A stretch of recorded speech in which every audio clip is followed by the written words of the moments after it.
Morning, Julia. Thank you very much indeed for joining us. It's fascinating how the windfall tax issue is not just a sort of a party political Labour-Tory issue, because we heard Boris Johnson repeatedly, and we had George Eustice, the Environment Secretary, on the show yesterday, saying they don't want to do this. They think it's a wrong thing to do.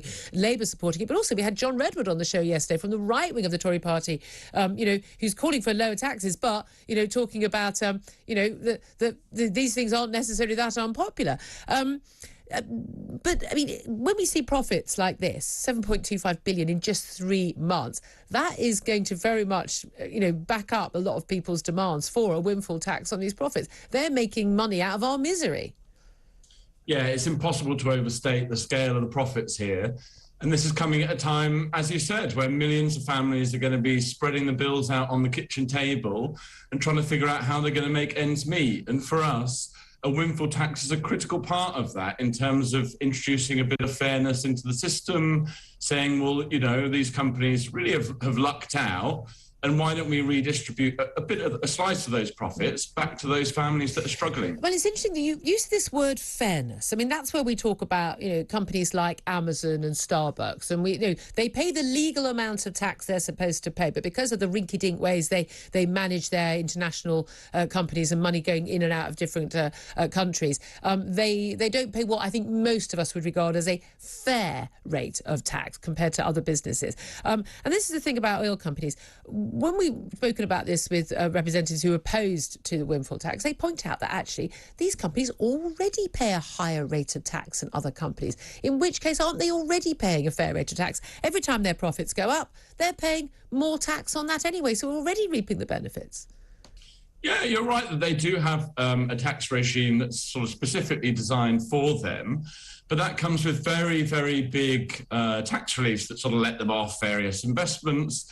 But those investments, presumably, which then reap them more profits in the future.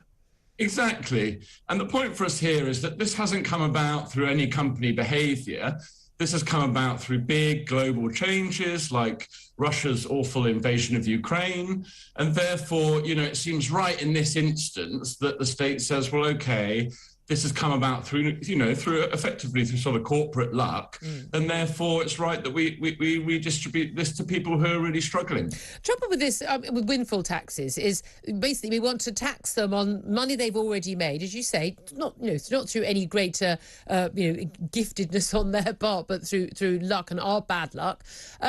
But when you go into retrospective taxation, you make for a very uncertain marketplace and very uncertain regimes. And we know that, big businesses, they can move to pretty much anywhere they want, whether it's UK, France or, the Cayman Islands.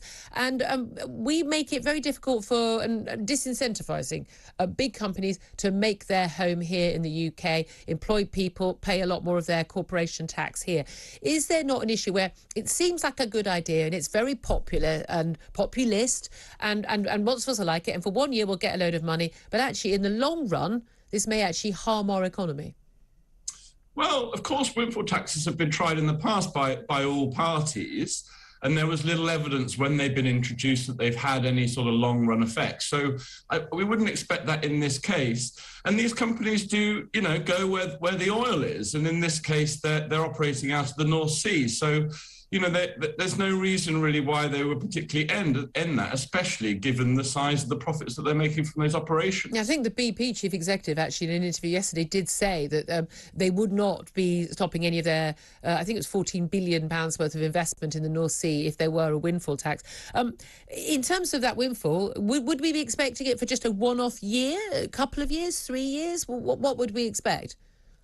I mean, there's many different ways you could do it, but I think most people sort of argue that it would be on the profits of the last year or on a single year's profits. That tends to make sense, not least from a sort of accounting perspective. So perhaps, you could do it for 2021 or they could do it at the end of this year for 2022. Well, what about in 2020 when they made losses, when we all basically got shut up in our homes and we had barely anyone travelling around, and they made losses and they said, well, we didn't, it's not like we got any help then, although no doubt they got, furlough help and things like that. Yeah, I mean, these companies are able to carry over some of their losses in between years, actually. So some of that loss will have already been accounted for under these profits that they're generating, because they're quite flexible in terms of how they can sort of account and report different different things. So, we accept that there's going to be fluctuations, but actually the sort of scale of the profits that they're making this year far outweigh any of the difficulties they might have had in previous years. Tom Peters, appreciate you joining us. He's head of advocacy at Tax Justice UK. Ali Miraj is a political commentator listening to all of that. I do worry that we are in times, and we've had this quite a few years in our politics, where it's sort of those horrible people over there, those horrible companies over there, let's blame them. This is sheer luck. This isn't because these people are utterly brilliant running these oil companies that they are making this extra money. Shell's profits nearly tripling. Nothing they've done. This has just happened on the international markets. But I worry that so much of it is just bad companies. We're constantly seeing this whole, these are the big carbon emission producers. Well, of course they are. They're the people that keep us warm and sitting in light and or aircon in a warm country. These are the people who keep us in planes and trains and cars running, factories running. We've got this idea that these companies are the baddies. You're right, and there has to be a place for gas and even oil as transition fuels until we get to renewables in the scale we need. And we also need these people to invest the money for energy transition on carbon capture and storage, on hydrogen, on electric vehicle charging, and on battery storage. We need them to do that.